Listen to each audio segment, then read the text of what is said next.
ஆரத்தி எடுப்போம்.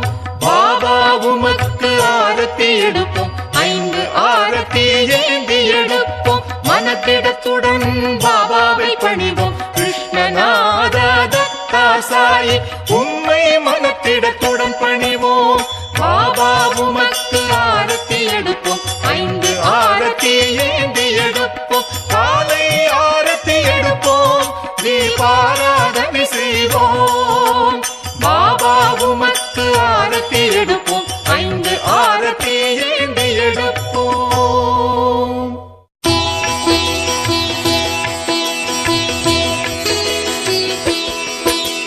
சாயிநாதா உமக்கு காலை ஆரத்தி எடுக்கின்றோம். குழந்தைகள் எங்கள் சேவையை ஏற்று உங்கள் உருவத்தை காட்டியருள்வீர். காமம் பகை